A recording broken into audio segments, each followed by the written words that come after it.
En este momento me siento en el deber de dirigir mi pensamiento a la querida tierra de Colombia. Por favor, no tenemos derecho a permitirnos otro fracaso más en este camino de paz y reconciliación. Lo dice el Papa. Lo queremos todos los colombianos. La paz también está en tus manos.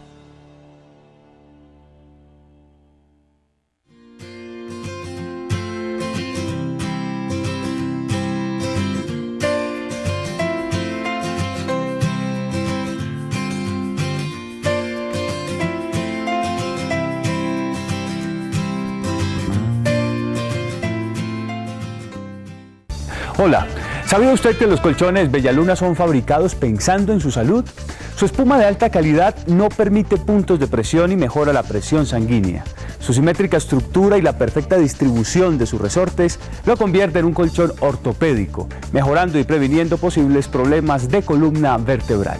¿Qué esperas para cambiarte? Colchones Bellaluna es nuestro. Colchones Bellaluna.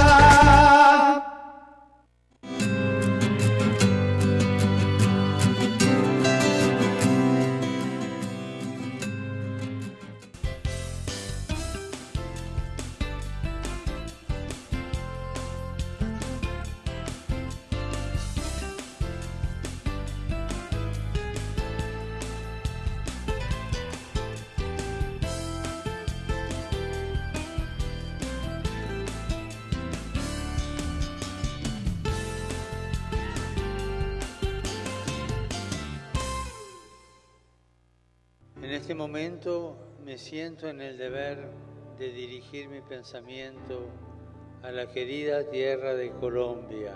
Por favor, no tenemos derecho a permitirnos otro fracaso más en este camino de paz y reconciliación.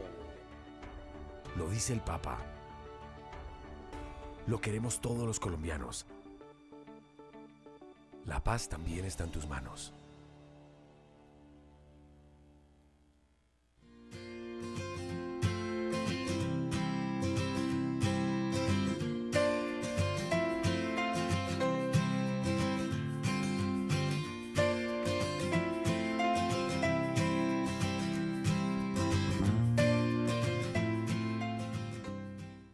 Hola, ¿sabía usted que los colchones Bellaluna son fabricados pensando en su salud? Su espuma de alta calidad no permite puntos de presión y mejora la presión sanguínea. Su simétrica estructura y la perfecta distribución de sus resortes lo convierte en un colchón ortopédico, mejorando y previniendo posibles problemas de columna vertebral. ¿Qué esperas para cambiarte? Colchones Bellaluna es nuestro. Colchones Bellaluna.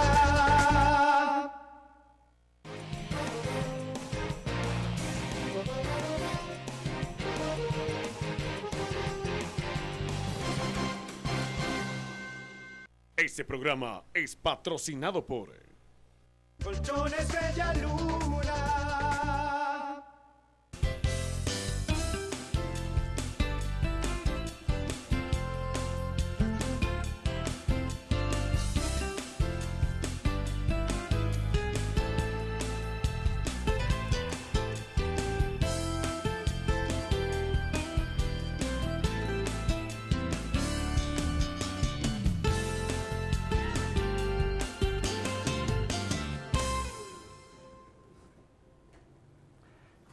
Televidentes del canal NTV, qué gusto que nos puedan acompañar nuevamente. Bienvenidos al programa Tu Salud, el programa especializado para que usted tenga el consultorio sin tener que moverse de su casa. Mi nombre es Iván Posada y a partir de este momento los voy a acompañar en nuestro programa. Recuerden, esta es una producción de GIP Producciones para el canal Nariño Televisión, canal 104 de la red de televisión de Claro, en televisión digital y televisión digital avanzada. Vamos a hablar hoy de depresión y para ello nos acompañará nuestro amigo y psiquiatra de cabecera, el doctor Mauricio de la Espriella. Con él vamos a conocer un poco más acerca de este tema de la depresión. En programas anteriores ya hemos podido conversar, pero vamos a ahondar un poco más sobre este tema porque hay que empezar el año con buena actitud, con buen positivismo y conociendo un poco más acerca de esos episodios difíciles que a veces se nos presentan en la vida y que si no le prestamos atención se nos pueden complicar. Así que vamos a dar inicio. Doctor Mauricio Lasprilla, qué gusto que nos pueda acompañar nuevamente aquí en nuestro set. Bienvenido. Iván, muchas gracias por la invitación y siempre es un gusto estar con ustedes. Bueno, doctor, la depresión, mucho se habla de ella, la enfermedad del siglo XXI, de lo difícil que viene siendo el diagnóstico de esta enfermedad, lo difícil que es identificarlo a veces en casa, ¿no? Pues ustedes obviamente por todo el trabajo y el estudio que tienen, pues lo pueden hacer, pero a veces es difícil conocer un poco e identificar esta enfermedad. Hablemos un poco de la depresión. ¿Qué es la depresión y cómo la diferenciamos de episodios de tristeza o de nostalgia? Bien, la depresión como tal es una patología, es una enfermedad que uno debe de alguna manera identificar a partir de un conjunto de síntomas que el paciente puede experimentar o que pueden ser vistos por los familiares o personas cercanas. Básicamente predominan dos aspectos fundamentales: el ánimo triste, ¿sí? Esta tristeza que perpetúa un poco en el tiempo y que no es esa tristeza, por ejemplo, que perdió mi equipo favorito de fútbol, entonces estoy triste, pero al otro día ya vuelve mi vida a la normalidad. No, es una tristeza continua, permanente, que tiene como mínimo un tiempo de 2 semanas de duración. En esas 2 semanas el sujeto experimenta sentirse triste y además es visto por los suyos con esa tristeza. Sumado a la tristeza hay algo que nosotros denominamos la anedonia, que es la pérdida del placer por realizar las cosas que normalmente la persona hacía: jugar fútbol, jugar cartas o tener de alguna manera actividades que disfrutaba hacer, y de repente en ese lapso de 2 semanas la persona ya dice: ya no me interesa, ya no le saco el jugo, ya no estoy disfrutando de ella. Entonces, sumado en el tiempo la tristeza, más la pérdida de ese interés, ya estamos hablando probablemente de un proceso de depresión. Ahora, hay que sumarle otro conjunto de síntomas, como por ejemplo alteraciones en el sueño. Hay pacientes, por lo general uno piensa y considera que en la depresión se pierde el sueño, pero también hay síntomas donde se gana más sueño, es decir, donde las personas duermen más de lo acostumbrado, y esto ocurre quizás también en los adolescentes. Y en términos generales es la pérdida del sueño. Me cuesta trabajo quedarme dormido, me duermo fácilmente pero me despierto temprano, y entonces ya viene afectándose. Igual sucede con el apetito. La persona empieza a tener dificultades en el apetito en términos de no comer lo que acostumbraba a hacer, hay pérdida de peso de alguna manera, o también en lo atípico de los síntomas es el aumento de peso por aumento del apetito. Hay dificultades en tomar decisiones y el paciente en estado depresivo tiene dificultades en decir: lo hago, no lo hago, tomo tal decisión o no. Empieza a ver las cosas como una magnitud muy grande, y también la capacidad de alguna manera de un cansancio permanente y dificultades. Ahora, sumado todos estos síntomas, ya hay una afectación en el funcionamiento de la persona. Entonces uno debe, en la indagación, por supuesto, en la recolección de los síntomas, tratar de identificar alguno de ellos. Incluso las ideas de minusvalía puede presentar el paciente, en términos de decir: yo ya no soy el mismo de antes, yo no sé si pueda asumir este reto que me da este nuevo año, este nuevo trabajo, no soy capaz, no me siento capaz, o pienso que esto no va a resultar. Entonces, sumado todo eso y la afectación de la funcionalidad, pues ya estaríamos hablando de una depresión como tal. Y dependiendo del grado de depresión, de la afectación de su funcionalidad, uno la puede clasificar como leve, moderada, grave, e incluso hay una cuarta categoría que es la grave, con síntomas psicóticos, que digamos que en esos casos ya se requiere una hospitalización en esos pacientes. Doctor Mauricio, pero entonces, siendo esto tan complejo, ¿qué pueden pensar las personas en casa o los pacientes que lo lleva a asumir estas posiciones o a tener ese tipo de enfermedades? O sea, ¿cuáles son los detonantes para uno llegar a una depresión? Porque todos pasamos, como lo decíamos, por episodios de tristeza, por a veces hasta misma desidia de no querer hacer las cosas, pero pues a veces es normal frente a algunas situaciones. Pero ¿cuáles son esos detonantes que nos llevan a nosotros a decir: definitivamente caímos en la depresión y no estamos viendo la luz al final del túnel? Los detonantes pueden ser cualquier cosa, sea adversidad o sea noticias agradables, ¿sí? Depende, por supuesto, de la persona y depende de esa vulnerabilidad que tenga la persona en términos de una personalidad. si tiene la capacidad de solventar las dificultades, pues probablemente no va a tener la capacidad de entrar rápidamente en una depresión frente a una adversidad. Pero si la persona, digamos, tiene unas características de dependencia, en términos de necesitar de alguien, o otro tipo de personalidad que de alguna manera evita que pueda resolver en forma adecuada los problemas, y entonces por el contrario, en vez de ver soluciones, ve que el problema se agranda tanto que termina de alguna forma, digamos, impidiendo esa capacidad de resolución, y el paciente fácilmente puede entrar en depresión. Hay depresiones incluso de personas que dicen, si lo tiene todo en la vida, ¿por qué se deprime? Aquí también hay que tener en cuenta que la depresión tiene un componente genético, hay genes relacionados que guardan relación directa con la depresión. Entonces, por eso es importante cuando uno indaga los aspectos familiares, ver si hay en la familia antecedentes similares de depresión, que podría ser una de las causas, porque ya no depende, digamos, de factores externos, sino ya depende de un factor endógeno, fisiológico, digamos así, del organismo, que hace que de alguna manera se torne mucho más vulnerable para la depresión. ¿La depresión se manifiesta también de forma física? Sí, sí. Cuando uno evalúa un poco la depresión en niños y adolescentes, generalmente los niños no son capaces de expresar me siento triste o estoy triste. Lo hacen a través de su cuerpo, como es una forma de somatización, como lo denominamos nosotros. Entonces, generalmente los niños terminan con gastritis, me duele la boca, el estómago, dolor de cabeza y todo lo demás. Igual sucede en los adolescentes, pero también en los adultos vemos esa forma de manifestación de la depresión como quejas somáticas constantes, permanentes, que obligan a, digamos, al paciente a consultar constantemente a medicina, a su centro de salud, diciendo me duele aquí, por allá y todo lo demás, y muchas veces para el médico es a veces difícil clínicamente correlacionar los síntomas con lo que está pasando, y quizás sea una forma de expresar la depresión que está viviendo el paciente. ¿La depresión nos puede llevar a desembocar en problemas mayores? Por supuesto, sí, porque en términos de una tristeza, donde uno ya no ve como ese horizonte bonito, sino como ese horizonte oscuro, donde ya no siente el placer por hacer las cosas. Si yo soy estudiante, qué jartera ir a estudiar porque ya no me interesa, ¿será que esto es lo que yo quiero estudiar? O si estoy trabajando, entonces no es tan fácil levantarse todos los días y decir, qué jartera tener que ir a mi trabajo. ¿Sí? Entonces ya empieza a afectar, y de tal manera que esa afectación depende de las características de la depresión, va a hacer que el paciente se aísle socialmente, se aísle laboralmente y termine muchas veces renunciando, o en el caso muy común de los pacientes deprimidos, estructurando ideas de muerte o de suicidio para acabar con su dolor. Uno no se levanta un día y dice estoy deprimido, tengo depresión. No. Esto es una enfermedad que se va acumulando con el tiempo y con las situaciones. Sí, por supuesto. El tiempo, como decía, mínimo son 2 semanas.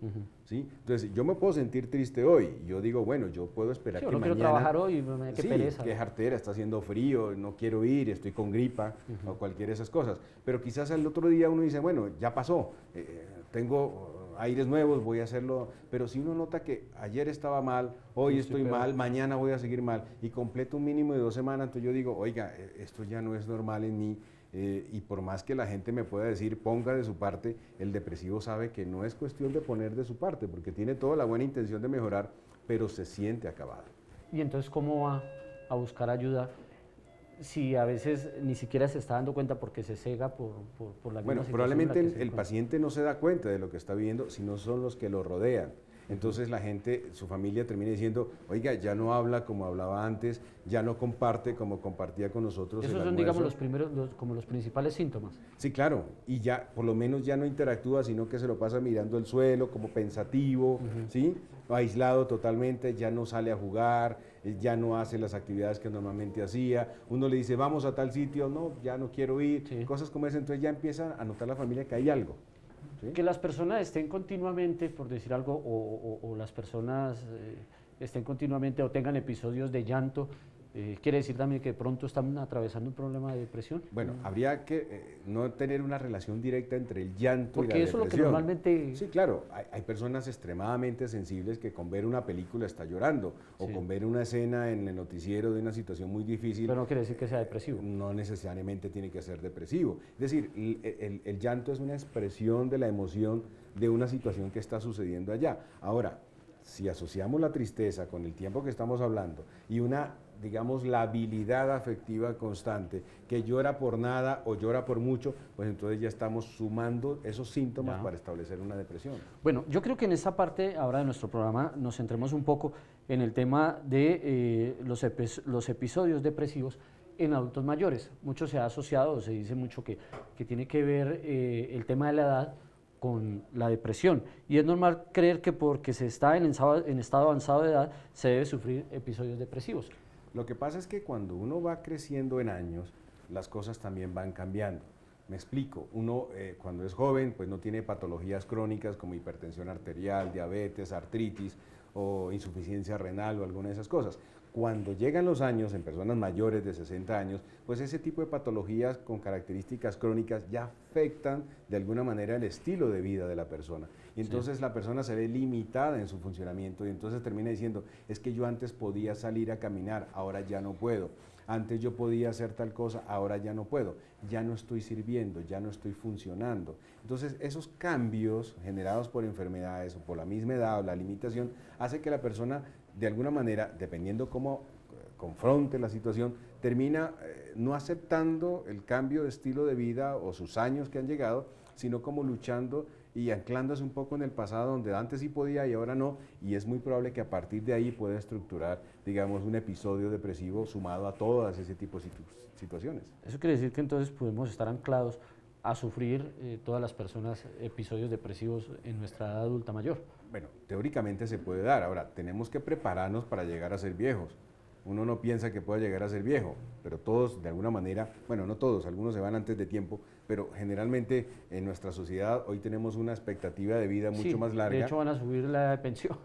Sí, entonces porque creen que vamos a vivir mucho más tiempo. Entonces, con más tiempo de vida no significa una mejor calidad de vida, también puede implicar, como en el caso hoy en día también los procesos de demencia, un impacto significativo en la calidad de vida de los pacientes. Están vivos, pero la pregunta es, ¿con qué calidad de vida están teniendo esos pacientes y sus familiares? Entonces, todos estos cambios, si uno no está preparado para ello, pues le va a dar duro y no va a poder elaborarlos en forma adecuada. Pero si uno ya le va entendiendo que el paso de los años es irreversible y que tiene uno que aceptarlo y aceptar las limitaciones, pues probablemente uno ya se prepara para ese tipo de cambios y no hay depresión. ¿Son más difíciles las consecuencias de deprimirse en la tercera edad?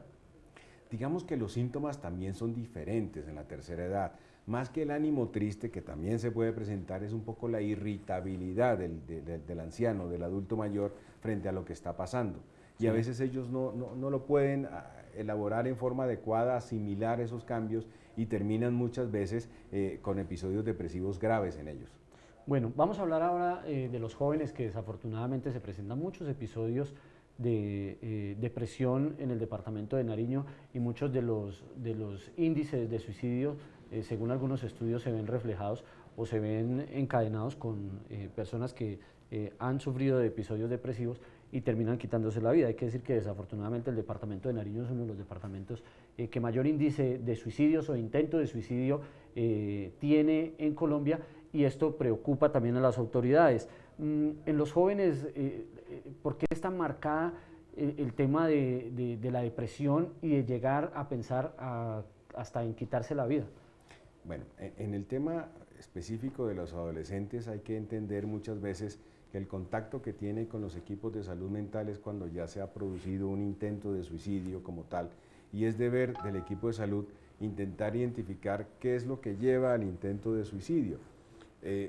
Generalmente, epidemiológicamente, hay una relación directa entre un episodio depresivo y la posibilidad de intento de suicidio. Sin embargo, también uno puede encontrar adolescentes que por su misma condición son más impulsivos esos intentos de suicidio ante la incapacidad de manejar situaciones, digamos, de límites o de manejar frustraciones o de poca tolerancia a este tipo de circunstancias, y muchas veces asociados al consumo de alcohol terminan haciendo un intento de suicidio de manera impulsiva, es decir, no planeada previamente, ni decir yo me quiero morir y lo voy a hacer de esta manera, sino que bajo el influjo del alcohol y la impulsividad terminan atentando contra su vida. Si uno indaga, puede encontrar sintomatología depresiva o estresores familiares o estresores laborales que hacen que de alguna manera empujan un poco a considerar la muerte como una opción, pero también hay que evaluar muchos de los aspectos impulsivos y relacionarlos con elementos depresivos. Bueno, usted nos decía al principio de nuestro programa que existen diferentes clases de depresión. Las personas que empiezan a tener episodios de depresión pueden llegar a ir desencadenándose o se pueden quedar en un estado, digamos, intermedio de la depresión y poder superarlo. Bueno, esto es importante. El grado de depresión leve, moderado o grave depende de la afectación del funcionamiento. ¿Son grados, no son clases? Digamos que es un grado de diferenciar, ¿sí? Entonces, eso también nos permite a los equipos de salud determinar qué tipo de tratamiento podemos dar. Si hay depresión leve, pues uno podría considerar manejo psicoterapéutico, un acompañamiento psicoterapéutico, y pare de contar, y si uno ve que tiene el sujeto elementos necesarios para afrontar los problemas, pero que en una situación crítica no lo ve y necesita el apoyo, pues simplemente con psicoterapia se puede. Si la afectación funcional es mucho mayor, es decir, que por la depresión no puedo ir a trabajar, que por la depresión no estoy concentrándome en el estudio, pues probablemente uno pueda considerar no solamente el apoyo psicoterapéutico, sino también el apoyo farmacológico. Si es grave, pues ya vemos que su afectación es mucho mayor en la funcionalidad, donde el sujeto prácticamente se ve abocado a estar aislado totalmente y con un riesgo suicida que hay que valorar. Entonces, dependiendo de esos grados, también depende el tratamiento que haya que dar a los pacientes. Y digamos que la situación extrema es la depresión grave con síntomas psicóticos, donde en esas circunstancias el paciente puede poner en riesgo su propia vida y la de los demás, y en esos casos probablemente haya que hospitalizar. Perfecto, vamos a hacer una pausa aquí en nuestro programa el día de hoy. Les recordamos que este programa se emite en vivo todos los martes a partir de las 7 de la noche por el canal 104 de la televisión digital y digital avanzada de Claro. Ustedes se pueden comunicar con nosotros a nuestra línea, es el 736-3439. A través de esa línea de salud usted puede tener el consultorio sin tener que moverse desde su casa. La invitación es para si tiene algún tipo de pregunta, si tiene algún tipo de cuestionamiento, inquietud, duda respecto de los temas que cada martes tenemos aquí. Hoy, precisamente, el tema de la depresión, pues para que se comunique con nosotros, le recordamos nuestra línea 736-3439. A través de esta línea ustedes nos pueden hacer llegar sus preguntas, sus inquietudes. El doctor está aquí presto para responderlas, así que la invitación es también para que no se vayan a mover. En contados minutos vamos a seguir conversando hoy con el doctor Mauricio de la Espriella, médico psiquiatra. Vamos a conversar sobre si esta enfermedad está siempre en la persona o si por el contrario, con el tratamiento podemos salir de estos episodios y podemos regresar a nuestra vida normalmente. Así que no se muevan, ya regresamos.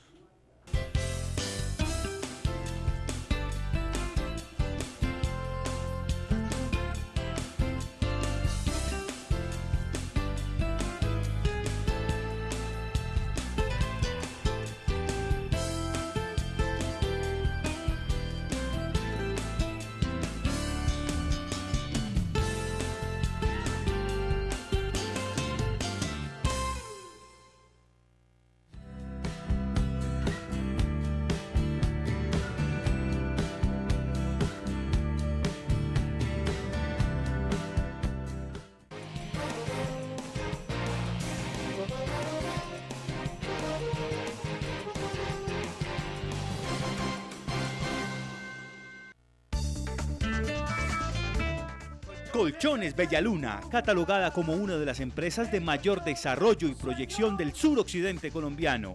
Día a día nos fortalecemos tecnológicamente para avanzar en la excelencia y calidad de todos nuestros productos, pensando siempre en el descanso y la comodidad de nuestros clientes. ¿Qué esperas para cambiarte? Colchones Bellaluna, el colchón de tus sueños. Colchones Bellaluna.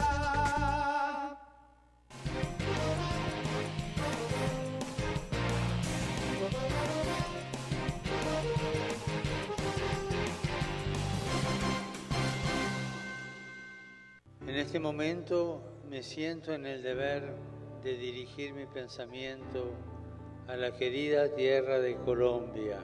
Por favor, no tenemos derecho a permitirnos otro fracaso más en este camino de paz y reconciliación. Lo dice el Papa. Lo queremos todos los colombianos. La paz también está en tus manos. Hola, ¿sabía usted que los colchones Bellaluna son fabricados pensando en su salud? Su espuma de alta calidad no permite puntos de presión y mejora la presión sanguínea. Su simétrica estructura y la perfecta distribución de sus resortes lo convierte en un colchón ortopédico, mejorando y previniendo posibles problemas de columna vertebral.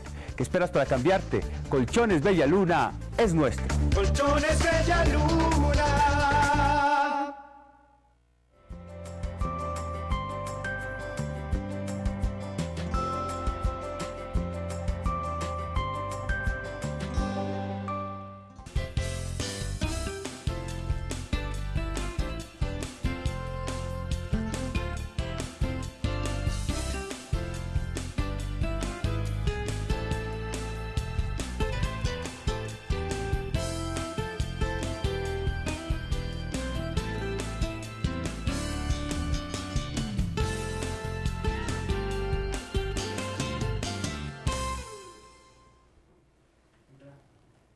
La depresión, muchas personas hemos sabido o conocido de personas cercanas que han tenido episodios de depresión.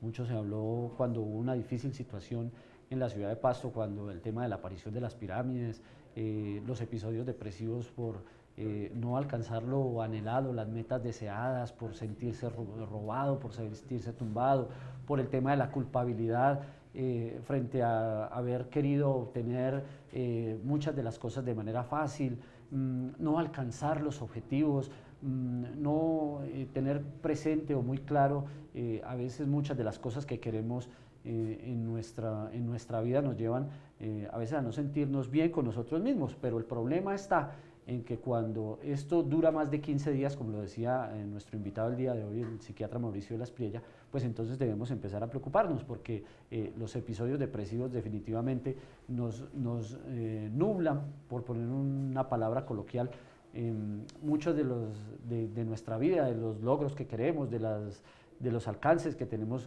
frente a nuestras vidas, y esto no nos permite, pues por supuesto, desarrollarnos y va en contra de nosotros mismos. Ya lo decía el doctor, tiene que ver con el tema de que también a veces empezamos a tener problemas físicos, y lo importante de todo esto es poderlo identificar. Hemos podido conocer un poco en nuestra primera parte del programa respecto de todos esta difícil enfermedad mental, ¿sí, doctor? Sí, es una patología mental. Una enfermedad mental que se presenta, según la Organización Mundial de la Salud, en más del 35% de las personas adultas. Es una cifra bastante alta si se tiene en cuenta, doctor, que a partir de los 60 años, 35% de esas personas tienen ya esta patología, la presentan o la han presentado o están en riesgo de padecerla. Sí, el porcentaje es alto, de hecho, para dentro de pocos años se va a considerar, si no la primera o segunda causa de mortalidad en el mundo, la depresión, en términos de o me enfermo de depresión o me puedo morir de depresión. Y morirse de depresión es más o menos relacionado con lo del suicidio. Hay otro tema importante y es, bueno, me enfermo de depresión, pero también dicen me enfermo de estrés. ¿El estrés y la depresión van de la mano? Van de la mano, sí. De hecho, hay una categoría diagnóstica que es el trastorno mixto de ansiedad y depresión, ¿sí? Es un paralelo también a los episodios depresivos que guarda relación a los pacientes deprimidos que manejan ansiedad, ¿sí? Entre un 40 y 60% de los pacientes deprimidos tienen síntomas de ansiedad y se puede de alguna manera llegar a ese tipo de diagnóstico. Ahora, el estrés como presión externa, pues muchas personas pueden sortear el estrés, manejar el estrés, entender el estrés y saber que puede ser pasajero. Sin embargo, hay personas que no lo saben manejar y terminan siendo víctimas, digamos, de ese estrés, somatizando sus condiciones estresoras y afectando directamente su estado de ánimo. Decíamos antes de irnos a comerciales sobre si esta enfermedad está siempre presente en las personas. Una persona tiene un episodio depresivo en su vida, bien sea por no lograr la universidad, por poner un ejemplo, los logros en la universidad o por la pérdida de un ser querido, y empieza a desarrollar depresión.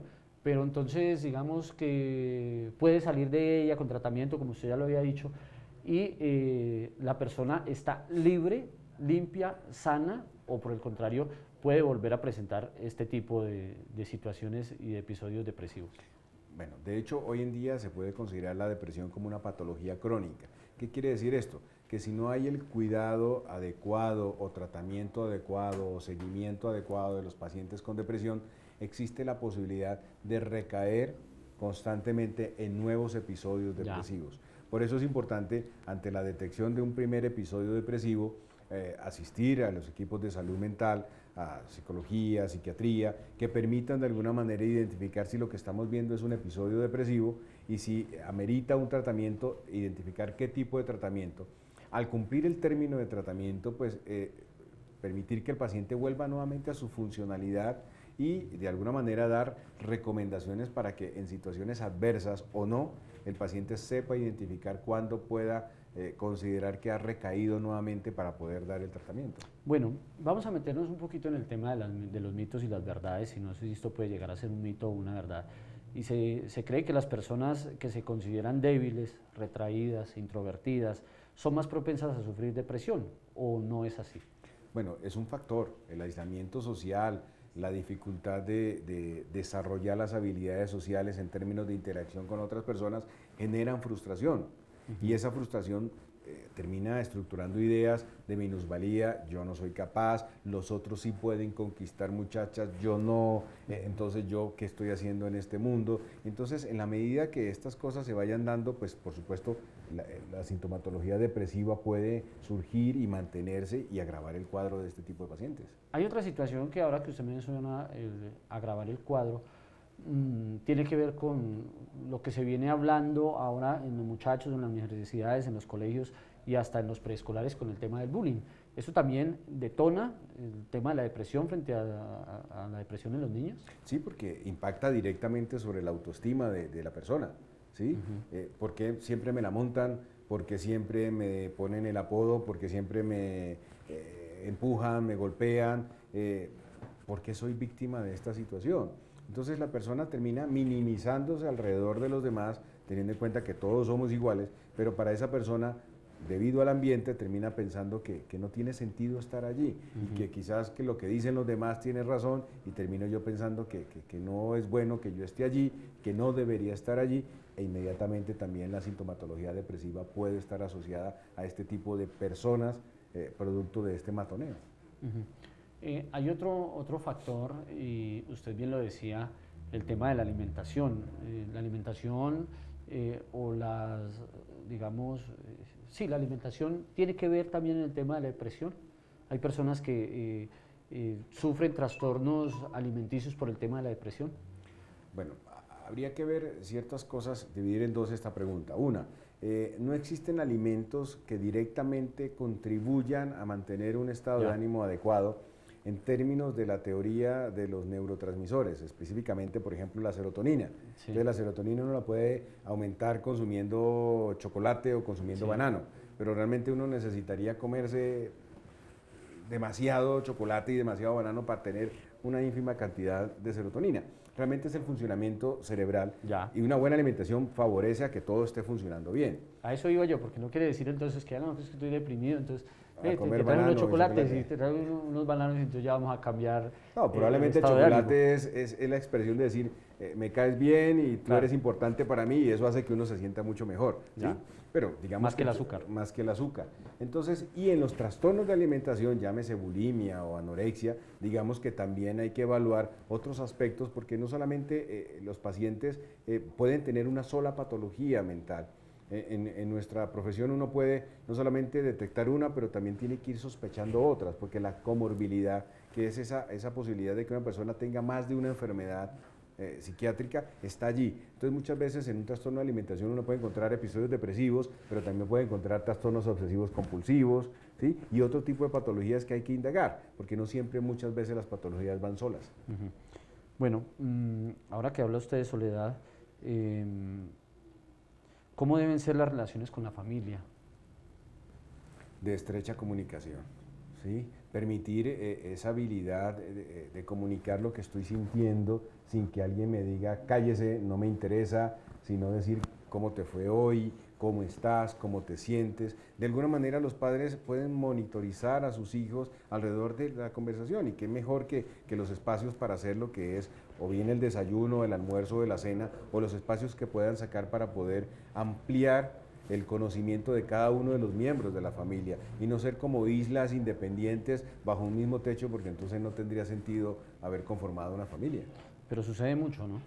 Lamentablemente hoy en día sí, la gente tiene que tomar conciencia de que la comunicación es la única manera de poder conocer al otro, ¿sí? No asumir cosas porque creo que es así, o pensar que no soy entendido si soy un adolescente por parte de mis padres. No, son una misma familia y la única red de apoyo que es la familia, y la única forma es comunicándonos y compartiendo tiempo. Bueno, usted decía, es importante, los padres identifican a sus hijos y todo este cuento, pero ¿cómo identificamos los hijos cuando nuestros padres están pasando este tipo de situaciones?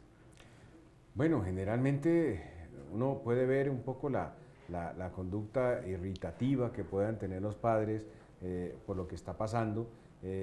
Si la madre en este caso deprimida, entonces ya no comparte los espacios con nosotros, ya no quiere asumir ciertas responsabilidades que normalmente hacía o que disfrutaba, como hemos hablado, y el padre, generalmente estamos en una cultura donde el consumo de alcohol también es fundamental, y a veces buscan como antidepresivo el alcohol, y vemos que muchas veces terminan sintiendo la necesidad de consumir alcohol porque creo yo, piensan que es la única manera de quitarse un poco de encima lo que están sintiendo, pero digamos que es un camino equivocado, porque además de estar deprimido terminamos abusando del alcohol, y como habíamos hablado, el alcohol no es un buen consejero para la toma de decisiones y terminan muchas veces con conductas.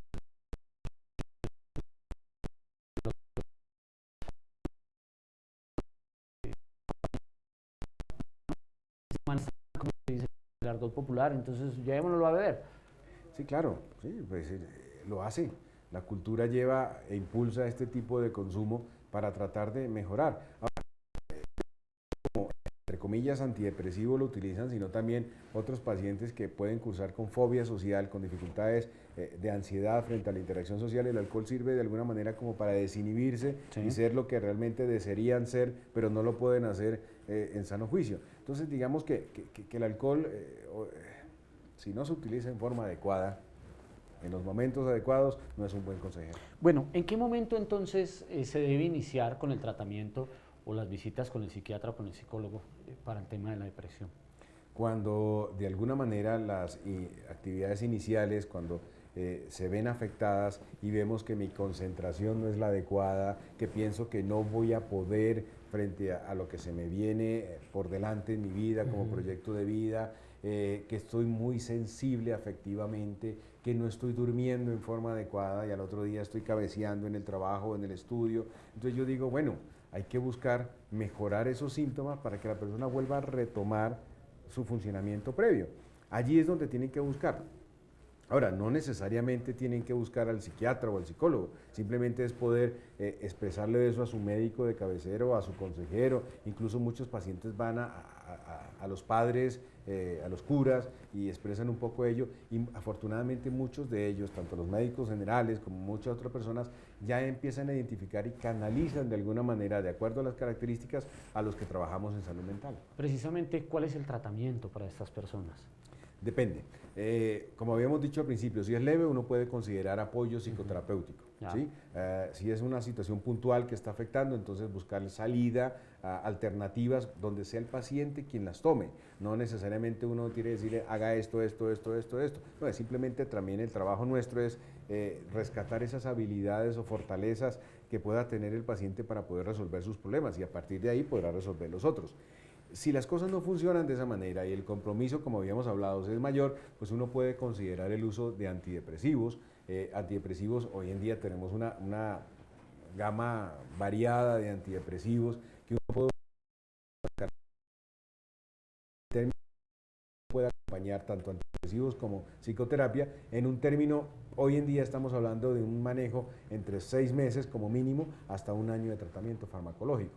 Existe también un mito frente al tema de los antidepresivos por nuestra cultura, y es, yo no voy o yo no inicio este tratamiento porque me voy a quedar aquí pegado con el tema de los antidepresivos, porque son demasiadamente adictivos, porque, digamos, tenemos mucho miedo frente a lo que es esto, pero en realidad están hechos para ayudarnos y obviamente deben estar en manos de las personas que saben y conocen y formulan estos antidepresivos para que se de buena manera. Y habría que decir que a esto no hay que tenerle miedo tampoco. No, los antidepresivos... No sí es se peor el sabe, remedio que la enfermedad, como dicen popularmente. Sí, pero también depende de las características del paciente y qué es lo que uno busca con el paciente para poder escoger el antidepresivo. Ya. ¿Sí? Hay antidepresivos que tienen un efecto también benéfico en los aspectos de ansiedad. Otros ayudan también no solamente para ansiedad, depresión, sino para el sueño. ¿Sí? Otros de alguna manera también ayudan a mejorar la concentración, la atención y todo lo demás. Entonces depende de las características del paciente, uno clínicamente toma la decisión de utilizar uno u otro antidepresivo. Ahora bien, todos los medicamentos, no solamente los antidepresivos, tienen efectos secundarios, absolutamente todos. Los antidepresivos no tienen un nivel adictivo, digámoslo así. Muchos pacientes dicen, ¿y será que si yo tomo este medicamento dejo de ser yo? Yo generalmente les digo, no, usted sigue siendo usted, pero probablemente va a tener una mejor calidad de vida en términos de poder pensar mejor, no tener esa tristeza, no tener esa ansiedad y poder resolver de ahora en adelante mejor su situación.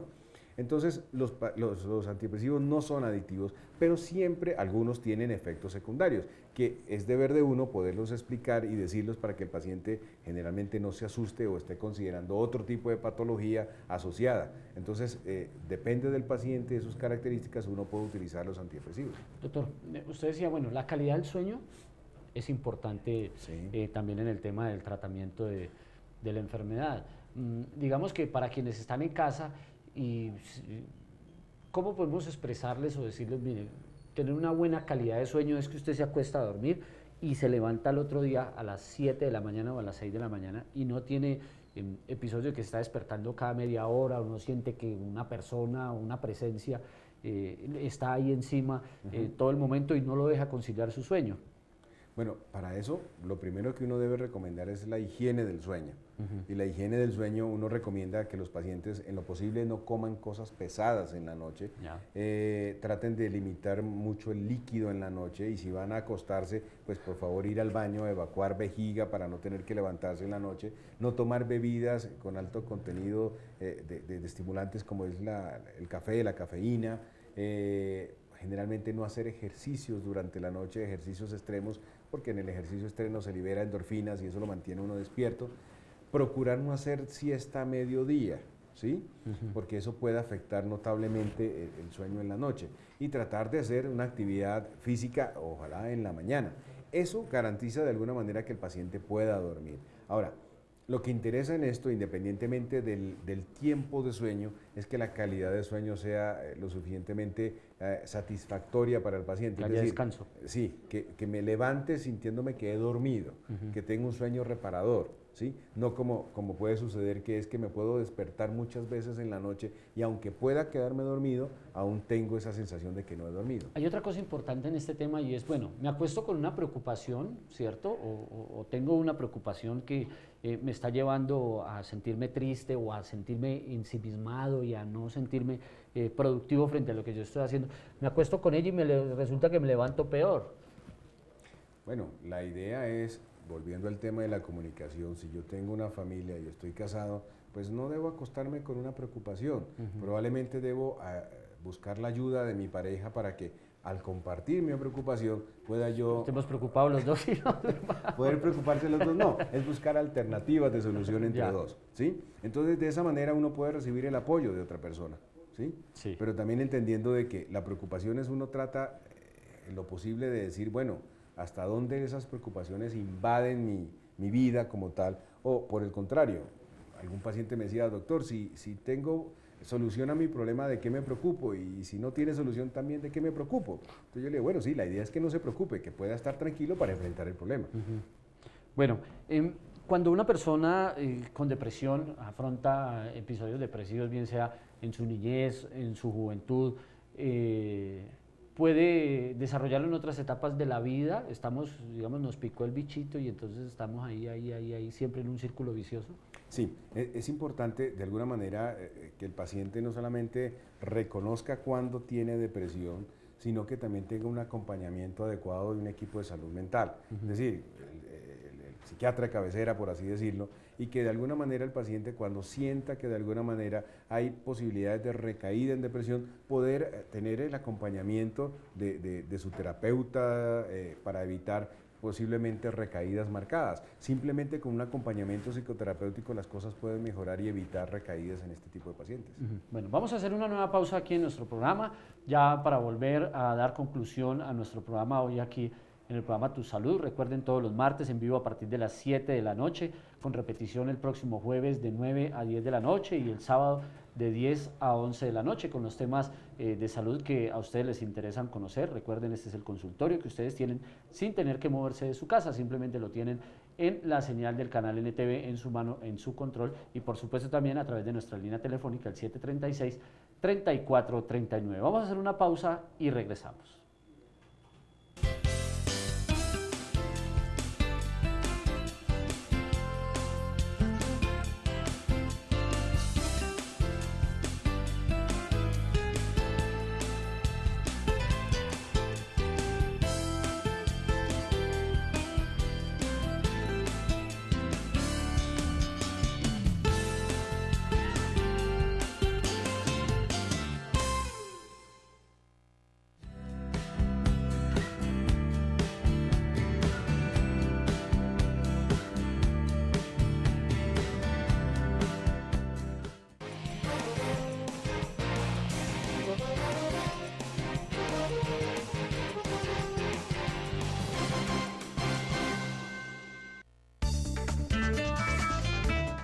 Colchones Bellaluna, catalogada como una de las empresas de mayor desarrollo y proyección del suroccidente colombiano.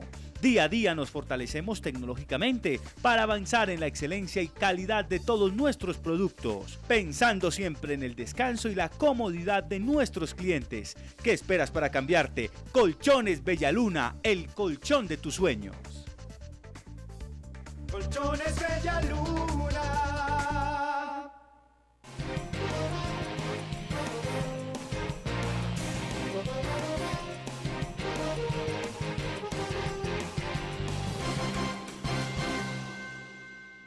En este momento me siento en el deber de dirigir mi pensamiento a la querida tierra de Colombia. Por favor, no tenemos derecho a permitirnos otro fracaso más en este camino de paz y reconciliación. Lo dice el Papa.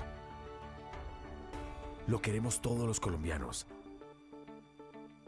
La paz también está en tus manos. Hola, ¿sabía usted que los colchones Bellaluna son fabricados pensando en su salud? Su espuma de alta calidad no permite puntos de presión y mejora la presión sanguínea. Su simétrica estructura y la perfecta distribución de sus resortes lo convierte en un colchón ortopédico, mejorando y previniendo posibles problemas de columna vertebral. ¿Qué esperas para cambiarte? Colchones Bellaluna es nuestro. Colchones Bellaluna.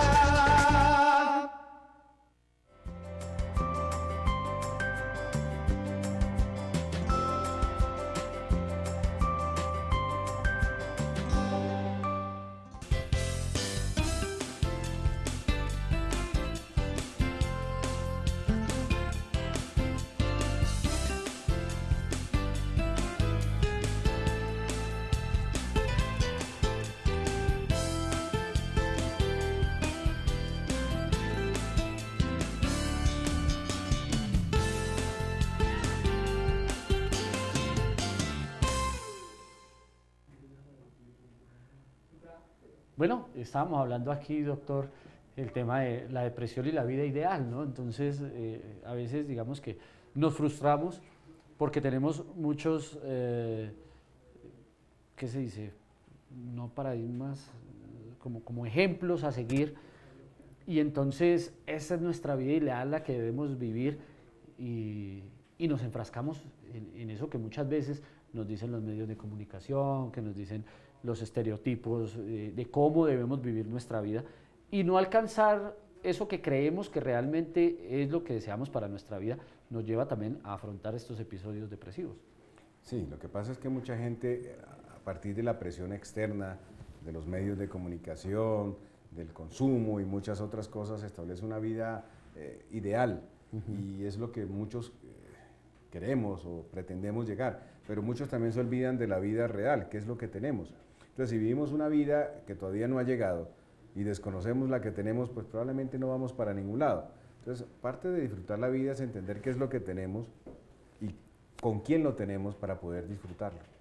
De tal forma que es aceptar nuestra realidad y a partir de esa aceptación vivir y disfrutar la vida como debe ser. Le preguntaba yo, doctor, bueno, entonces, ¿cuál es la vida que tenemos que vivir? La que se nos viene todos los días. Cada día trae su afán y entonces tenemos que vivirla de esa manera. Y afrontarla.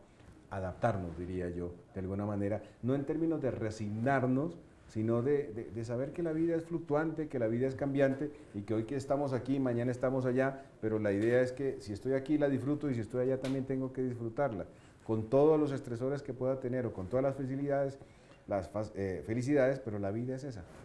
¿El éxito está asociado a episodios de depresión? No alcanzarlos, a veces pensar siempre no, yo siempre quise hacer esto, no lo pude hacer. Bueno, ¿Nos llevan a eso? Sí, lo que pasa es que si uno sigue luchando en algo que no tiene sentido, pues va a frustrarse y va a golpearse cada rato. Lo que tiene uno que entender es, eso que yo quería, ¿lo puedo hacer? Sí, lo sigo haciendo. Pero si soy claro conmigo mismo y digo, eso que yo pensaba hacer ya no lo puedo hacer, pues ya no le boto corriente a eso. Me centro en otras prioridades, que es mi realidad en donde yo vivo. Bueno, para salir de la depresión, usted lo decía, bueno, dependiendo de los niveles de depresión en los que se esté manejando, habrá diferentes terapias o diferentes tratamientos para salir de ello. Mucha gente dice, no, es que me siento aburrido, estoy como deprimido, entonces me voy y me meto 10 horas al gimnasio y entonces estoy toda la mañana dele al gimnasio y busca como estos escapes que muchas veces dicen, no, es que el deporte es salud y a veces no es tan así. Todo tiene que ser en su justa medida, o sea, uno no puede aislarse de los problemas a través de este tipo de comportamientos, ya sea el deporte, ya sea el consumo de sustancias o alcohol o el trabajo también, ¿sí? No, todo tiene su justa medida y hay que repartirlo para tener una vida lo suficientemente agradable. ¿Cuánto tarda uno en salir de una crisis estando en tratamiento? Bueno, uno espera que con el uso de tratamiento farmacológico, uno espera entre la segunda y cuarta semana el paciente ya esté mucho mejor de lo que estaba en principio y las cosas puedan mejorar a partir de allí. Un consejo ya, doctor, para despedirnos frente a... Nada, espero que hayan aprendido un poco los síntomas que rodean a lo que es la depresión, que sepan detectarlos no solamente para sí mismos, sino también para sus personas cercanas y que no tengan el temor a acudir a los que trabajamos en salud mental, al psiquiatra, porque es una forma también nosotros de ayudar a salir de esa condición tan difícil que es la depresión y que puedan mejorar su estilo de vida. Perfecto, pues doctor, muchísimas gracias por habernos acompañado hoy aquí en nuestro programa. Esperamos tenerlo nuevamente durante este 2016 con muchos temas de la salud mental, porque hay que decir que la necesitamos. Todos necesitamos salud mental, ¿sí, necesitamos salud mental. A veces no le paramos, como se dice coloquialmente, muchas bolas a esto, pero hay que decir que mientras el cerebro no funcione de la mejor manera, mientras los sentimientos no estén de la mejor manera, pues difícilmente, si esta computadora no está trabajando como debe ser, pues el rendimiento frente a ello se va a dar. Y nos lo decíamos, lo decíamos aquí antes de volver de nuestro programa, es como debemos afrontar estas situaciones, saber que no estamos solos, doctor, que podemos confiar tanto en los familiares, en los amigos y por supuesto en las personas como el doctor Mauricio de la Espriella, en los psiquiatras y en los psicólogos para que nos ayuden a salir de esta difícil situación, porque en muchos de los casos no vemos la luz al final del túnel y terminamos siempre pensando en que no valemos nada y los seres humanos estamos hechos para valer muchísimo y aportar muchísimo a la sociedad. Muchas gracias, doctor. Con mucho gusto. A todos nuestros televidentes, la invitación también es, por supuesto, para que se queden con las noticias regionales. Ya viene Telenoticias, recuerden, todos los días a partir de las 8 de la noche, el mejor informativo regional, Telenoticias, inmediatamente después de nuestro programa. Si usted se perdió parte de nuestro programa, nos puede volver a sintonizar el próximo jueves en repetición y el próximo sábado también en repetición, jueves 9 de la noche, sábado 10 de la noche por el canal NTV y en vivo y en directo el próximo martes a partir de las 7 de la noche. Mi nombre es Iván Posada y fue un verdadero placer acompañarlos. Que tengan una feliz noche.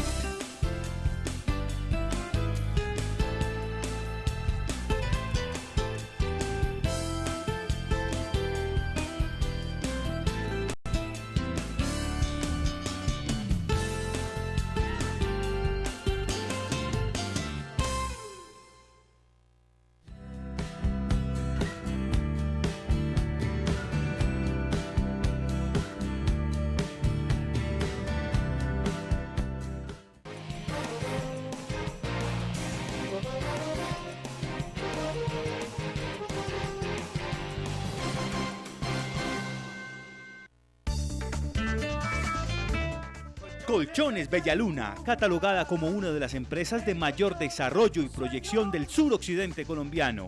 Día a día nos fortalecemos tecnológicamente para avanzar en la excelencia y calidad de todos nuestros productos, pensando siempre en el descanso y la comodidad de nuestros clientes. ¿Qué esperas para cambiarte? Colchones Bellaluna, el colchón de tus sueños. Colchones Bellaluna.